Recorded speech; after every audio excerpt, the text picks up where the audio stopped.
Next up, we have Charmaine Eggberry. Charmaine is Senior Vice President for Marketing within Nokia and is responsible for go-to marketing operations. Her role actually oversees all aspects of marketing development and execution globally, and mainly looking after bringing Nokia devices and services to market.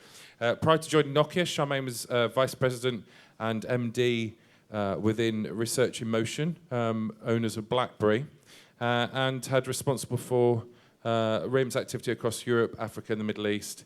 Charmaine has extensive senior level experience in telecoms and technology. And before joining RIM in 2002 as Marketing Director for Europe, she worked for Lucent Technologies and has had several position roles of global business marketing across other businesses. And finally, Charmaine has an MBA and attended Wharton Business School to study global marketing. So this is a brain we need to hear from. Charmaine, thank you. Thank you very much. Hi, everyone. So the 3:30 slot, which is just after lunch. Lunch is now hit. So I am going to be talking a little bit about right time to talk to my customers and then show you a little bit about the journey that Nokia has gone through. Now, when you see a brand like Nokia and you have an event like Startup Britain, the first thing that enters your mind is why is a very, very, very large corporate talking to a startup organization. In my background with RIM, people would say, well, that's a large corporate too, isn't it? Well, yes, but all big corporate startups. In fact, RIM, I was employee number 134, of which there were only 38 people in the United Kingdom when I joined. And the guy who started it used to cycle to work because he couldn't afford a car. Now, I know we've all read the press reports about how they're now selling their 9 corporate jets and all of those other good things, but we started off from small places. And if he had to go to a business meeting, if he couldn't cycle to the business meeting, that chap used to get the train, do whatever he could to try and keep money in-house. And his first business was actually started in the basement of his house. Fast forward to many billions. And hopefully all of you are going to go through that journey too. So I'm going to take those lessons learned from RIM, the lessons Nokia is currently going through, and talk to you about when is the right time to talk to our customers. And I suppose the obvious answer to all of that, I think this works. Do we just press this? No, we're not working today. Is now. Yes, with an exclamation mark. And yes, it's important that you talk to your customers all the time, but there's a learning about when. There's also a learning about how. You've heard a lot about tone of voice. You've heard a lot about brand expression. I'm going to take you through a case study that Nokia has actually just gone through in the last year about how we've fundamentally turned that upside down and hopefully some lessons that you're going to be able to take from along the way. So let's just talk about Nokia. Now, you've all heard lots of press rumors and lots of press reports about the trouble that Nokia is going through. And when we were putting this deck together, I actually put this slide up, which is called Learning in Real Time, which is it's all very well to go through the marketing textbooks. It's all very well to go through all the theory, but this is about marketing at the coalface. And what we've done is we've turned the company upside down. We have put marketing at the front end. We've put social at the front end. And in fact, we have systems and processes now that really help us understand where we're getting it right. But very importantly, and this is something no one really acknowledges, is when does marketing get it wrong? And I would argue that there's more cases where we get it wrong than arguably we get it right, so we're going to talk through some of that today. So let's talk a bit about Nokia, because I think everyone thinks they know Nokia. Oh, that slide hasn't built very well. At any one time, we have 1.3 billion people using a Nokia device today. So everyone thinks they know Nokia. Can I put hands up, how many of you know this brand? Okay, here's the more important question why I'm in my job. How many of you are using this brand today? I love a challenge, nothing more than a challenge. Great. So that's Nokia. We have 1 million devices sold every day, which roughly equates to around 15 devices every second. And that's not sold into a shop. Those are people walking out of a shop with a device in their hand. That's an enormous scale. 10 million downloads every day, 3 people join our app store every single second, and that graph is doing that thing that all business people love, which is going upwards and to the right, which is great. So good news. I think it's building slightly slower than I'd like. We're in 190 countries around the world today, and we have to provide product in over 32 languages. So not only do we have the complexity of handling the United Kingdom, or France, or Germany, or China, the United States. We have 190 countries where we're in today, and we have to make sure that we're talking to customers in the right way, in their own language, with the right tone of voice, across all of those medium. And that's why we also went down the route of social. And I'll show you what we've done and where we started from. We have around 650,000 retail outlets. In fact, at last count, that slide should be updated, it's now 825,000 places around the world where you can buy a Nokia product. That doesn't count online. So that's physical store environment, which again provides quite an interesting logistics issue. And then 100,000 employees and 60 nationalities alone in head office. The message about this is also that whether you're a small business or a large business, you have to be able to handle complexity. And for me, one of the reasons I came to Nokia was to learn how to handle that complexity, how to go from a company where you're employee 34 or 134, and then you go to something like this, which is a completely different scale, but fascinatingly for me, the lessons are very, very similar between both, which is get the fundamentals right. This is one we're very proud of and one we actually don't talk about a lot, which is we're the #1 Greenpeace company for electronics in the world. How many of you even know that? Would anyone associate Nokia with that? Agree. So again, some of the things that marketing isn't necessarily getting right as we go through. And one of the pieces of research we just found out is in many countries around the world, Nokia actually means mobile phone. Now, I know that we're sitting in the United Kingdom, brand is very different here, but it is fascinating. I've traveled around most of the countries in the world, and this always fascinates me when I sit in consumer research groups and someone says, Nokia me. Today we don't say that, we say BB me, or send something on iMessage, or any of the other brands that we have out there. So again, a very, very different message. This should be ringing, but it isn't, but it's an alarm clock, because this was Nokia's wake-up call. All those great numbers, wonderful, but a business still not being as successful as it needs to be. And I think it's important that we represent that right up front. The greatest way you learn a lesson is not just to be successful. The greatest way you learn a lesson is when things get tough, when you really get to the coalface of your business, when you have to decide whether you want to go left or right or straight, or maybe all three. This is when we really have fundamentally changed the way in which we do our business. Because, let's be clear, I think that in the eyes, particularly here of the United Kingdom, this is what Nokia has become. For those of you in the back, D-U-L-L. Yes, dull. And as a marketing person, again, you have to know where you're starting from. A lot of the research that we've seen today definitely shows that this is a brand that's in trouble. Now, it's an iconic brand. Most people who put your hands up and said, I remember this brand, will remember that Nokia equaled mobile phone. So to be in this position is actually, to my mind, quite fascinating. It's a very interesting business challenge, I'll tell you that. And so it goes without saying that we knew that we needed to change. We also know that to change, and you go through this every single day as a startup, it requires courage. It's the courage to start your business in the first place. It's the courage to actually get involved in a business that's in startup phase. It's that decision you take when you go, like I did, from Lucent that had 100,000 people working for it, and then I chose a little company that was deeply in the red, which we classified as a startup in a well-funded corporation's body.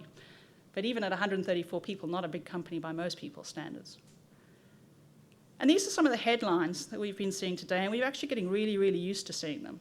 So I'm sure some of you have read these today. Stock at all lows, industry leaders, losing market share. I could go on and on and on. We have a new CEO. Good gosh, he's only 45 years old. Good, no, that's terrible. How could you possibly have someone who's that young? The headlines go on and on and on and on. And here's another one that we've seen. Except here's the interesting point.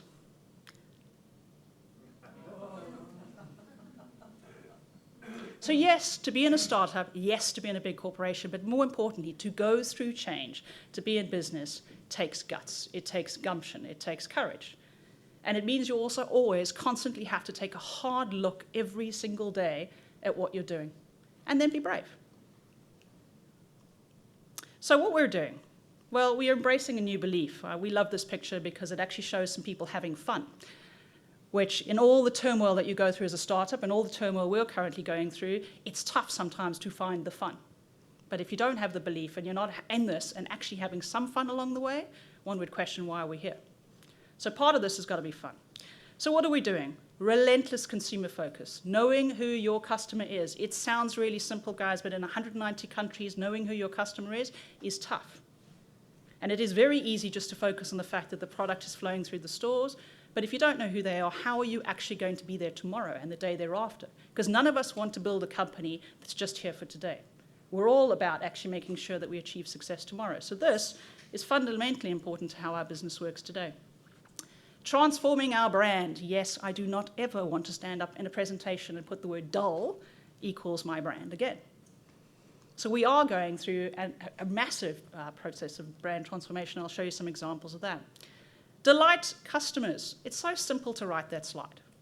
But knowing what delights your customer as they change every single day is tough. As they are in real time and social, and as they're talking about whether they like you, whether they don't like you, whether they're going to your competition, it's tough. We also know we have to launch flawlessly. And again, I think for the scale of business that you operate in, every single thing you do has to be done flawlessly. I don't think that you have a lot of opportunity in the speed in which business works today to always get it wrong or to do it halfway. And we've certainly learned that too. And it's not a question of just throwing great money, huge amounts of money at anything. In fact, when we look at what we do today, we encourage people to think of their budgets as their own company that they're running. And we say, for $1, what would you do? Or £1 or £1, what would you be doing? And in most cases, everyone comes back and says we would do it differently. So guess what? We started to listen. We started to listen. We said, all right, if you wouldn't like the plan, then what are you going to do? And it's been very interesting to watch what's been happening. And this is one of the biggest results we've seen, which is about online excellence. So Nokia has gone from, I imagine, probably 250 on the brand scale when it comes to social to currently being the 17th most social brand in the world. It's taken us a year. What we've done is we've instituted systems around the world that everything you do, if it's on social, we want to know what's happening. So you talked earlier about Radian 6. We use Radian 6. We have screens up in every single office where you can see what everyone is saying about you in real time, whether it be on Baidu, which has 84 million people at any one time talking about you or bigger, through to Twitter, through to Facebook, through to every single social mechanism, because we pay so much attention to Twitter today. But Twitter is just but one of many mechanisms, and Facebook is just but one of many mechanisms. And so we really have been focusing on this so that in real time we can live in the social world as well, and it's not just on PowerPoint slides. And the other thing we've been focusing on, very important to startups, is velocity. Can you do it quickly? Can you get the information? Can you move very quickly? Can you talk to consumers quickly without having to have 22 large corporate meetings and all the other faffle that goes with being a corporate? Again, I think a lesson here that's really relevant. So yes, when to talk now. But, and this is a big but, for us what we've learned is that, and it was actually really great to see your presentation earlier, Neil, you can't just push stuff out to the consumer. You can't just send them an email and hope they will come. You can't just build a website and hope that they'll press click and buy. There really are some hard and fast rules when it comes to marketing, and we are learning them on a scale that I certainly have never participated in. Try dealing with 1 billion people every day who comment on your business. And so these are some of the really simple lessons, but again, I think these are lessons that are important when you're in that. Yes, know your audience. So what did we do? Well, we did a worldwide research project. We spoke to everybody. I personally sat in consumer research groups in India and Russia and China, and we asked them really simple questions like, describe, if your brand was a person, describe who they are. There is nothing more sobering in the world when you just got off a long-distance flight to hear that Apple is the guy, and this was in India, Apple is the brand that would get the important seat at the table if this was a party, which is great. HTC was a guy who, frankly, was, I will describe this directly, a cross-dresser who lived in a bad part of town but had the gold card because he was pretending. And I'm quoting directly. I quote directly. And Nokia is the 65-year-old successful businessman who has 2 bodyguards, but he's fat, old, and boring. Nothing more sobering than hearing that. So, know your customer, big research project, the biggest in our history, and asking some very, very tough questions, but then very importantly, understanding that feedback. Don't take it personally, figure out what you're going to do with it and how you're going to move your business forward, which is really fundamental. And here's what we discovered. When people think of mobile phones today, they think of them predominantly as a male demographic, mostly skewed 65, if not some cases 70. We actually discovered it's 50-50. Big breakthrough. Because how much feminine marketing do you see of mobile products today? How much tech marketing actually hits the female market? So this is a really, really big insight. They are as interested in technology, we just don't talk their language. Because what you see instead is RAM and megabits and download speeds and all the kind of stuff that makes most people, their brains just fizz. We're not talking to people in the language they want to be spoken to. 40% are actives. They actively engage with technology every day. They're not on passive, they're not on receive mode. They actively want to engage. They also actively engage in their life. 45% are younger than 29 years old. There are 7 billion people in the world, 45% under 29. That's massive, absolutely massive. And when you think of your businesses today, when you want to scale them, speaking to the youth in a way in which they can understand, they can relate to, and remember the youth is not 13 to 18 anymore. This is really massive. So why target them? Well, really simply, yes, because they spend more. Here's a little known fact. The youth spend more on tech than all of you in this room. You think you spend a lot of money. You think you're buying your iMac, your iPad, your everything. They're spending more money than you. Really, really interesting fact. Certainly blew us away. And their potential to buy, the potential to actually want to consume is higher again than all of you in the room. They care more about brand, but here's an important one. They are very fickle.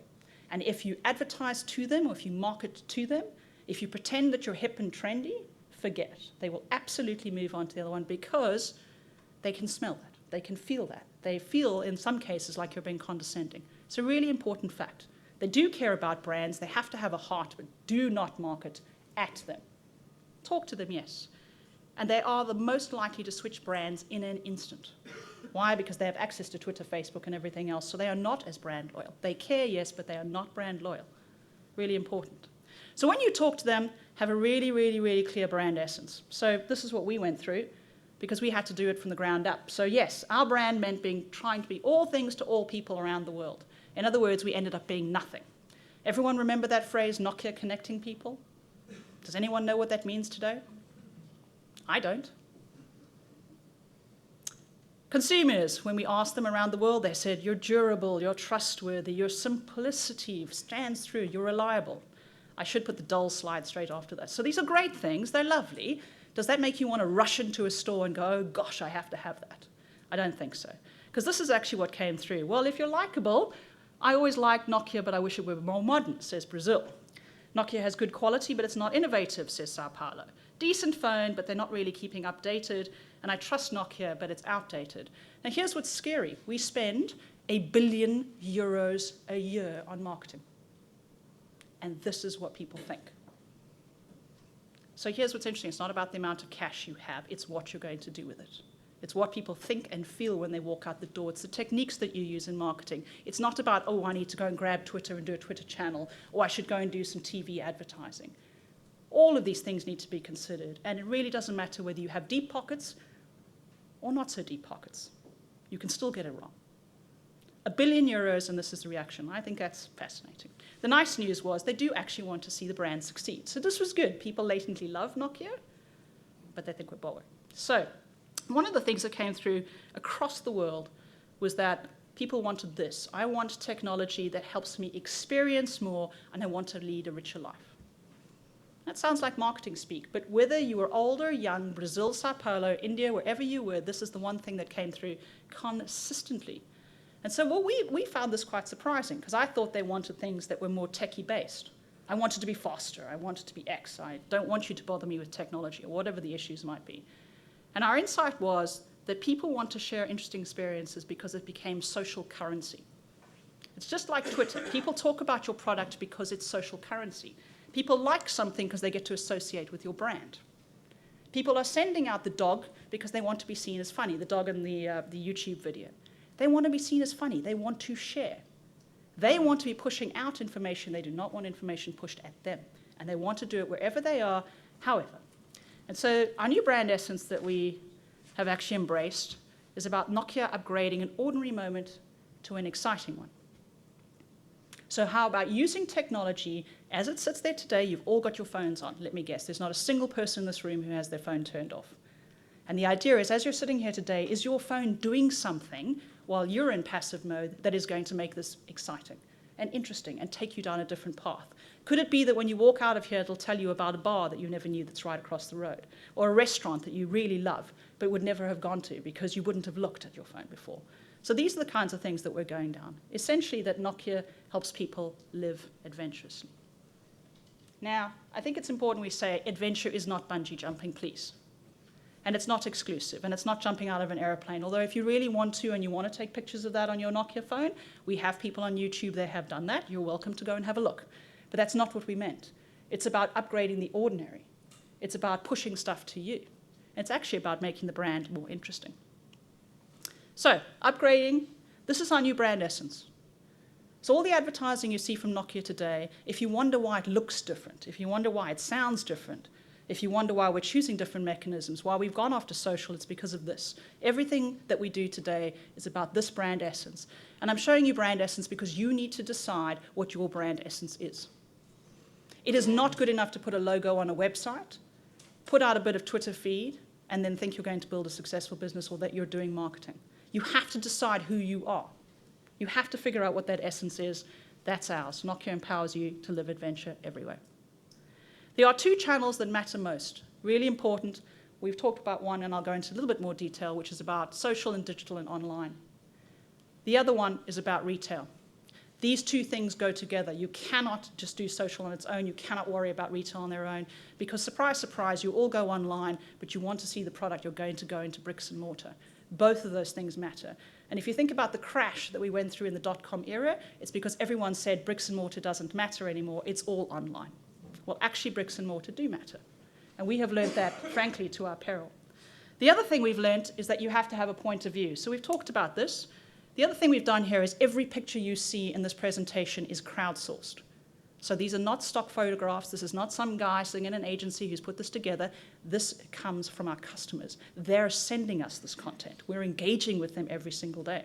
So they're sending us the content, which is interesting. And when we combine that with changing what our product was, and I saw a gentleman in the back there who actually has one of these, so I'm very happy. But when we re-architected our products and started to talk about our products in a different way, this is the reaction that we saw. Facebook says that Nokia now has one of the best performing social campaigns ever in its history. Now, would you ever have said Nokia would do that? Come on. I feel the skepticism. You don't all have to be polite because I certainly do feel that. Yeah. We've got people on CNN, Bradley Quest and others, saying, I love my Nokia. I think my mother should have one. I'm not sure I like that quote that much, but it's all right in that whole youth-focused area that we're in. The other one, which I really like, is Engadget. It's like the Bible, if you will, of tech magazines. And it says it's really hard to contemplate the overall beauty. And then we've been starting to win awards. So we've had a really tough time as a business. But turning the business upside down, listening to the customer, having a point of view, that's what we're starting to see now. In other words, it's starting to work. But let me tell you, it was a bitter pill to swallow. That much money, no customers, what are we doing? So the other thing you've got to learn to do is that everything you do must be shareable and scalable. Really, really important. Every single thing you do in marketing must be shareable and scalable. So you all see in these charts, yes, we have Twitter, yes, we have Facebook, yes, everybody has likes. That's all great and fun. But actually what we've discovered is that there's an important piece in the middle called word of mouth, or tell me more. And actually, I'm sure most of you marketing people have seen this slide. It talks about the customer journey. You know, all the stages that people go through when they're actually going to buy a product. And it's a circle. It's a virtuous circle. It goes round and round and round and round. You learn more, you buy more, you do more, you come back again. Hopefully you buy my product again. You come back to my company again. You tell somebody about it. The important part in all of that is the bit in the middle called tell me more. People talk to people. I know it's incredibly obvious, but we've missed that all the time. If you go to Marketing Week this week, they rate Nokia versus BlackBerry. It was a really fun experience for me in the social space. And the one thing they keep saying is, stop giving me the product spec. Stop talking to me about facts. Talk to me about people. And so we've learned this the hard way. And why? Recommendations 5 times more trusted than if you go and buy an ad. Recommendations are 5 times more trusted, and you know how easy it is to get one. Really, really simple if you focus. Word of mouth. This is actually a fact that people are using today. If you look at how people are buying stocks, they start to look at sentiment indexes, which is driven by word of mouth. Do people feel positive about your product? It predicts sales growth. It's really, really simple. You talked about the coefficient earlier. I think it's very important. And then online reviews and comments are disproportionately influential. So if you're not responding online, if you're not actively trying to create that base, you're not going to get there. We've talked about the Dell example. I won't repeat it, but I do think it is interesting. One person, one Twitter feed, $3 million. I think that's a lot. For one person? I got excited when I read that. And here's what we've done, some simple examples. We took 13 people to Mobile World Congress, which is an event In 1 hour, they posted 690 times, but what's more interesting is the number on the right. So this is the simple stuff you can do when you start to do word-of-mouth advertising. 4.6 million people in 1 month. A Chinese example, we did a launch online for 45 minutes. 45 minutes cost us an insignificant amount of cash, and I mean sub the 1 and triple zeros behind it, really small amount of money. We reached 840 million people. That's insanity, and the whole thing we did was all on social and digital. It was a video, a couple of product specs. It's very simple to reach that kind of scale, and actually incredibly cost-effective. Some more examples. We got people to talk to people. So, the battery is impressive. I'm a power user. I don't know about BlackBerry. What do you think we should do? And so we actually have people online all the time, to your point about your curry house, that are checking out. If somebody's talking about you and they don't like what you're saying or they need help, we send products out to people all the time. We say, here, use this for a month, use it for free, tell 3 people, let me know what you think. It's risky, because they may not like it, but we're dealing with them, we're talking to them, we're actually embracing what they're doing online. Here's another one, reactive engagement. Someone said, actually, I don't want to buy an E7, what should I do? And so what we did is we sent it out again to the whole network and told everybody else to tell him to buy one. It's not Nokia telling you to buy one, it's everybody else telling you to buy one. Really, really simple tools again. You can do this, you can harness this. And more proactively is when retweets can also start the conversation. So take somebody else's conversation and retweet it. I don't know how many of you have seen this one. I like this. So I'm going to go away from here and I walk over here. Please read the one from Mike Burns. It's the one I like the most. This is Mike Burns who's tweeting. He says, so take your iPhone and ask Siri what's the best cell phone ever. Here's a hint. The answer is the Nokia Lumia 900.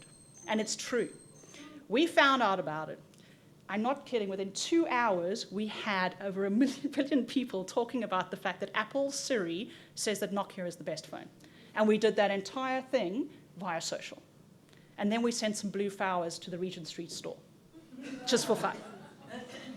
This is what you can do if you're on top of it, if you're paying attention, if you're watching what other people are saying, because we would never have picked up on that. So, some fun examples of how we went through it. Took them a day. They, strangely enough, changed the algorithm. And the algorithm now says, when you ask them that question, it says, what other phone is there? Which I think is quite fun. But I take that as a compliment. The point is, be on it. So here's another example, just one final campaign. And again, this is not meant to show you big-scale advertising. It's small. It's a small campaign that we did in Indonesia. I'll actually let the video talk, I think.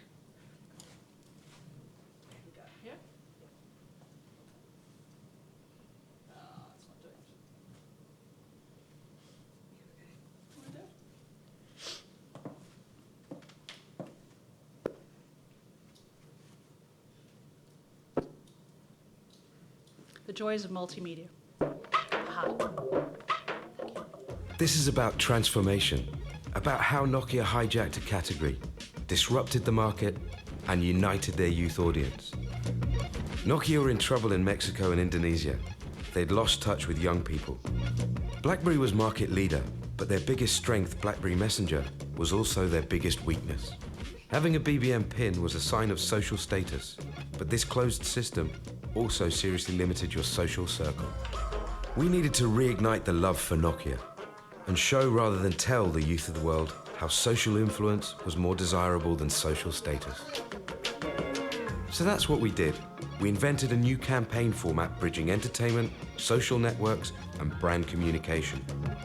Reality TV meets real-time social media.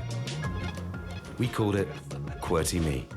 Hai, ini adalah ponsel QWERTY baru Nokia Asa 303. Bisa layar sentuh, Wi-Fi, WhatsApp, Facebook, Twitter, dan baterai tahan lama. Hubungi gue, tantang gue melakukan apa saja sebelum tanggal 4 Desember 2011. Kalau kita memilih tantangan lo bisa menjadi bagian dari tim kita. Mana-mana. WhatsApp, Facebook, Twitter, dan SMS gue. QWERTY Me, QWERTY Me.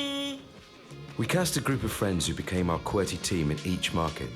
We gave them all a Nokia 303 and invited people to join in by submitting crazy challenges to the QWERTY team. The 10 best challengers were chosen, and the challenger invited to co-create the stunt with the team.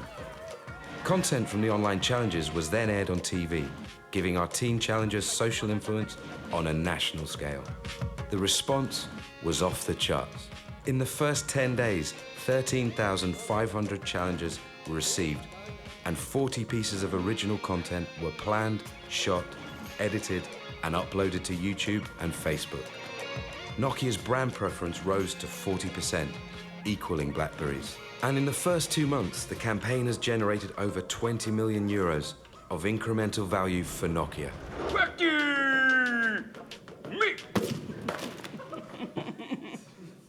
It's different, yes? But again, not hideously expensive, but knowing who your customer is. Talking to them in the language and the style and the tone that gets attention. Welcome to the new Nokia. So, a couple of things. I know I'm running out of time. 2 more things. Marketing is not a department. Marketing is something that everybody has to do. We use this phrase. Marketing is a pathfinder, which typically means the following. Do not outsource all of your marketing to an agency. You do not have to, but you actually have to start out thinking about marketing yourself. What is it you want to achieve? What's your tone of voice? How do you want to speak? What's your brand going to stand for today and tomorrow? We insource now more than we used to outsource. Drives our agencies completely crazy. We used to have 1,700 agencies. We have 10. And even then, we use all of our creativity ourselves. You do know this stuff, you can do this.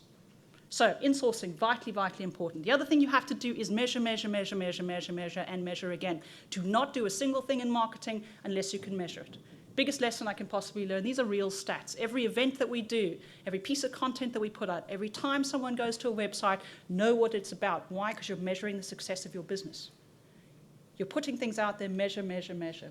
The other one that I pointed out earlier is everybody is in marketing, and we take this very, very seriously at Nokia. So these are all live Nokians. And this idea of Nokia empowers you to live adventure everywhere is not a slogan, because actually we're now using it to change the way we do our products, change the way we do our marketing, change the way we speak. So here's an adventure for a corporate, top right-hand piece. It says 30-minute meetings are the new trend. Why don't you try it? Have an adventure every day. I know it's small. But in other words, we're starting to live every single day in a very different way because we made some marketing decisions, i.e. marketing is not a department, it's not a campaign, everybody is in marketing. And there's some various other ones. Even our business cards have changed to say, hello, I'm having an adventure, or whatever it is. Everyone gets to design their own. Different titles, all kinds of other different things. So loads of things to be happening. This is our brand website, brand essence. How is your Nokia brand loved today? Give us an up or a down. So if people are unhappy with where Nokia is at or a decision they've taken, that barometer goes up or down. Everybody's in marketing today. We see this every single day. And this is actually our HR department. So if you think I'm making this up, this was some people from HR who went to Mobile World Congress. You probably can't read Becky's statement there, but it says, meet Becky Gloin. She's a social media geek. She's a gym rat, US road tripper, shopaholic, tennis player, and an Arsenal fan. I don't know if anyone wants to hold that against her. The whole point is, says, join the adventure with Becky at Nokia Careers. Even our HR department is now in marketing.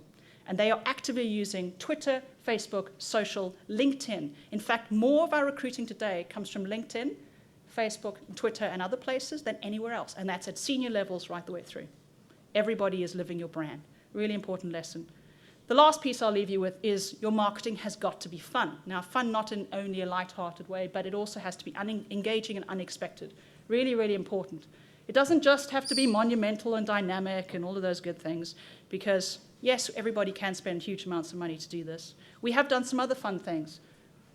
What happens if your Monday looked like this, where you went to a club instead of going to work? We've done that. We've done launches in clubs at 7:30 in the morning and invited people via Twitter who hate Nokia most to come to a party. And then they've actually bought devices. We've excited them. We've done things that are unexpected. Our marketing has changed. You may have seen this. It says there's 22 steps between you and are you kidding me? Our tone of voice has changed. Our style has changed. It's no longer the Nordic piece. It's about talking in a tone of voice that our consumers get. And we're having unexpected moments. We had bus stops that changed to swings. We had bus stops that changed to DJ booths. Someone turned one into a sauna and put the word Nokia on the side and then sold mobile phones from it. We gave away free coffees that you could design any way you like. There were fun things you can do, again, that do not cost huge amounts of money, but they get attention, they get your brand out there. So lots of fun things. And then last but not least, I do have one final thing to show you. Can I just press on this? And this is in the spirit of doing something that is fun. So this was one event that we held, and I'll close on this, which is, again, just something that I don't think most people think that Nokia does today. But more important than the event itself was that it generated something like 20 million views. Have a look.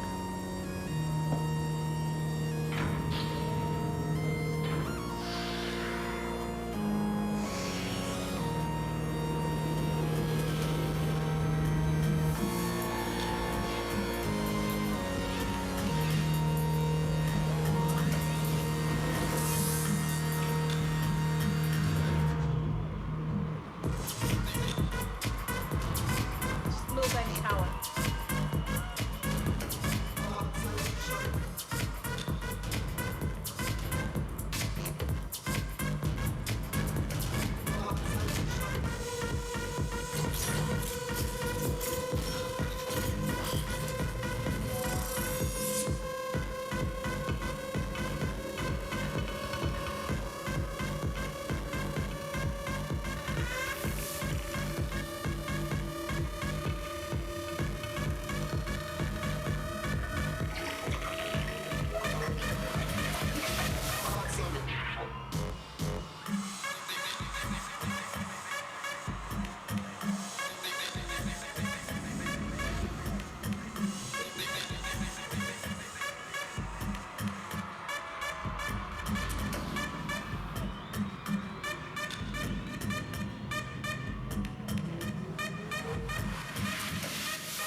Thank you.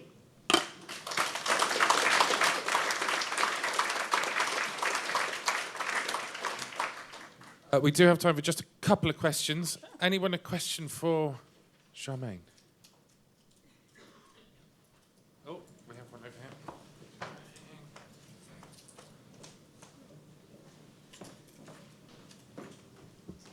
here. Mine's Bra Scudamore. In the Eastern Territories, Yes. we've been talking about, the young people are a growing number. Yes. But here in Europe, older people are going to be 25%. That's 55 plus. Don't you think you're making a mistake in ignoring us? No, I'm not ignoring you. And so this was the interesting fact, was that if you talk in a certain tone of voice to a particular audience, and this is a lesson we learned not just in the tech world, but also in FMCG, you actually get cross-fertilization. So let me give you, and that's a lovely marketing term, but let me give you a classic example. How many men in the audience know about Axe deodorant? Everyone? Everyone know about Axe deodorant? Lynx. You've seen Lynx? Everyone know about Lynx? Right, classic example. What tone of voice and who do you think Lynx is targeted at today? Sub 25, maybe sub 30? Who buys Lynx? The greatest group of people who buy it are over 40. So it's about where you're targeting, it's about creating an interest pool, it's about creating that pool anyway, but it's the most fascinating thing. So we have seen today that the Lumia customers, the Nokia customers who are buying, their demographic is currently 35 and upwards, even though we're targeting at a younger audience. So you do get that cross-pollination anyway. So we're not ignoring it, but we're actually fascinated by the effect that it's having across those multiples. Good question. Others? Any other questions? One more question. Oh.